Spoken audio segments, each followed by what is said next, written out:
Sorry, I had to start a new video there. Something went wrong with the old one.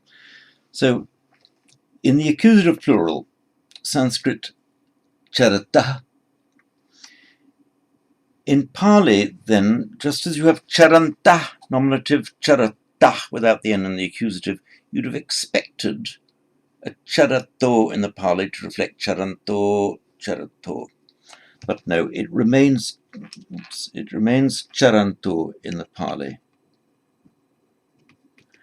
Of course, in addition to the parallel form, which would have the a declension, accusative plural charante. So those two are the same. Now, looking at the instrumental, Sanskrit has this ending bhi, and with the charat becoming by santi becoming a d, so charat bhi.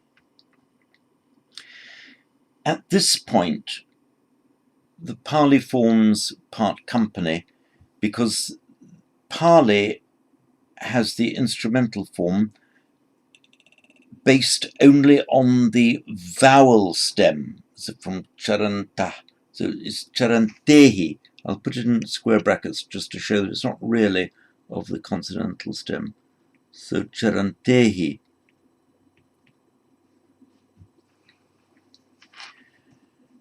For the dative, in Sanskrit, dative and ablative would be with a bhya. And you'll see that in the table I've given here, where I'm highlighting here, charad bhi, and then charad bhya.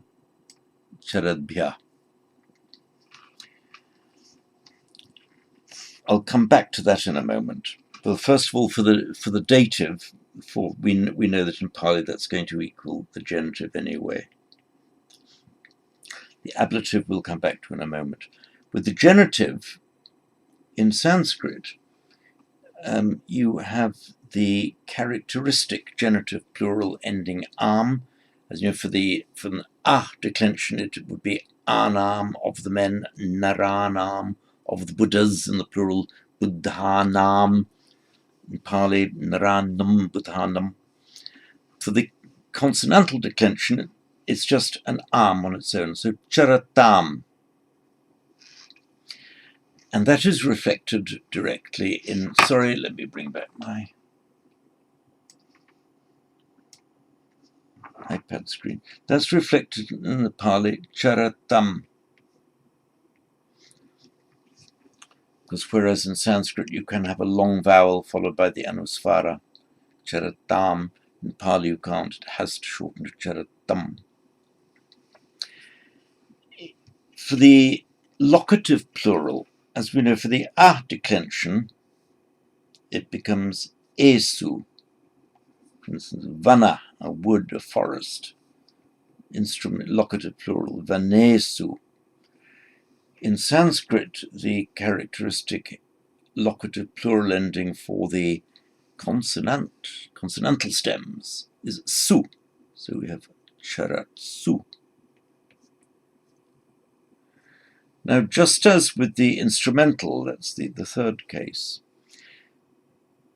Pali does not have a form that reflects the Sanskrit consonantal declension. There's nothing to reflect charatsu. So it has its locative plural only in the vowel declension. So it is charantesu. Charantesu.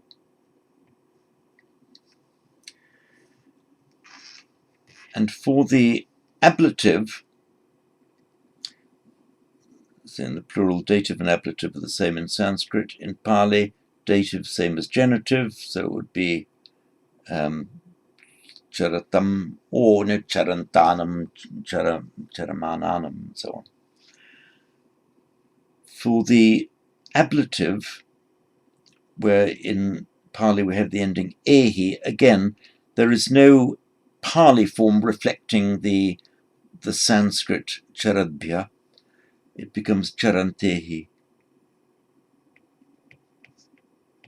which you will see is exactly like the instrumental charantehi.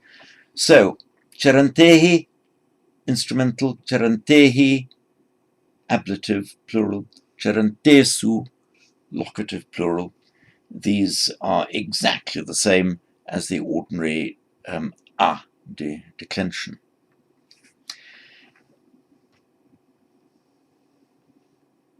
The tum ending, the genitive plural tum ending, you will see fairly frequently. You have, for example,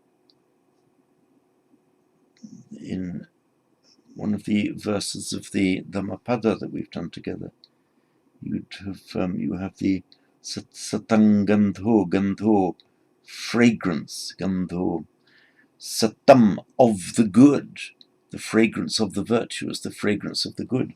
So Pali, you would be allowed to have santanam gandho, or using the consonantal declension, satam gandho, with no distinction of meaning at all.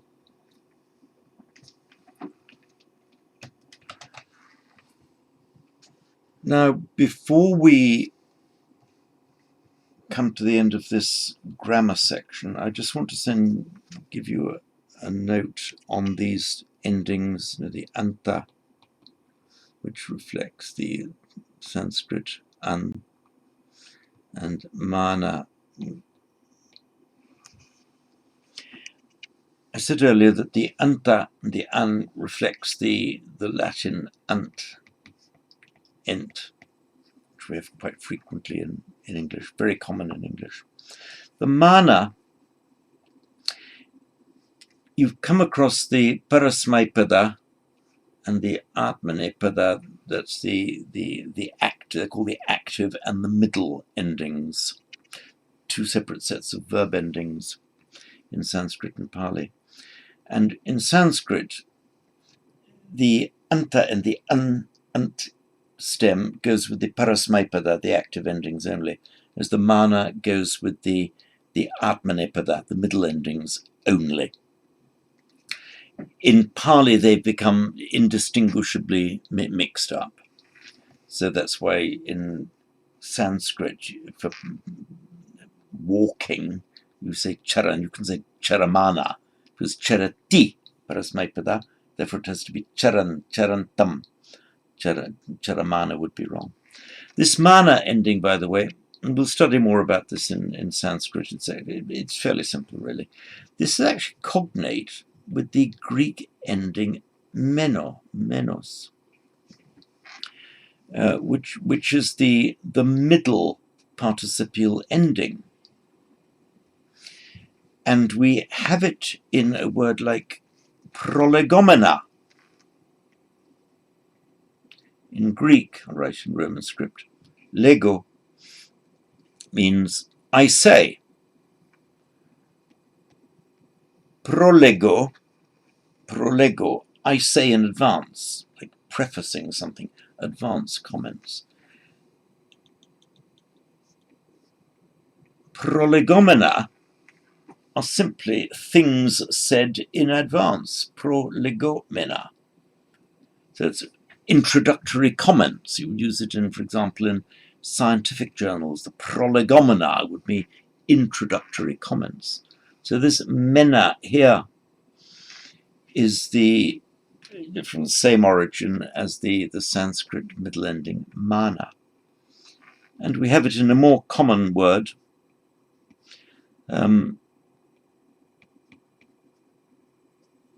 Phaino is to show in Greek. And